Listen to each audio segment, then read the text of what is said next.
அஸ்ஸலாமு அலைக்கும் வரஹ்மத்துல்லாஹி வபரகாத்துஹு. சஹீஹ் புகாரி 46 அத்தியாயம் 2 ஈமான் எனும் இறை நம்பிக்கையின் தொடர்ச்சி.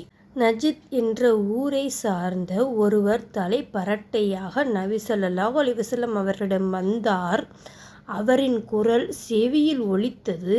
ஆனால் அவர் என்ன சொல்கிறார் என்பது புரியவில்லை. நபி ஸல்லல்லாஹு அலைஹி வஸல்லம் அவர்களின் அருகில் வந்ததும் இஸ்லாத்தை பற்றி கேட்டார். அப்போது நபி ஸல்லல்லாஹு அலைஹி வஸல்லம் அவர்கள், இஸ்லாம் என்பது இரவிலும் பகலிலும் 5 வேளை தொழுகைகள் என்றார்கள். உடனே அவர், அத்தொழுகையை தவிர வேறு தொழுகை ஏதாவது என் மீது கடமை உண்டா என்றார்.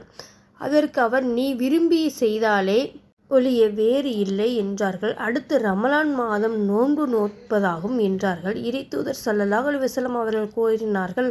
உடனே அவர், அதை தவிர வேறு ஏதேனும் நோன்பு என் மீது கடமை உண்டா என்றார். அதற்கு அவர்கள், நீர் விரும்பி செய்தாலே ஒழிய வேறு இல்லை என்றார்கள்.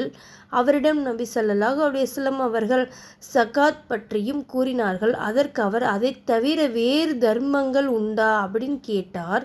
கடமை இல்லை என்றார்கள். உடனே அம்மனிதர், அல்லாஹ்வின் மீது ஆணையாக நான் இவற்றை விட கூட்டவும் மாட்டேன் என்று குறைக்கவும் மாட்டேன் என்று கூறியவாறு திரும்பி சென்றார்கள். அப்போது இவர் கூறியதற்கு ஏற்ப நடந்தால் வெற்றி அடைந்து விடுவார் என்று இறைத்தூதர் ஸல்லல்லாஹு அலைஹி வஸல்லம் அவர்கள் கூறினார்கள் என தல்ஹா இப்னு உபைதுல்லாஹ் ரலி அவர்கள் இதை அறிவித்தார்கள்.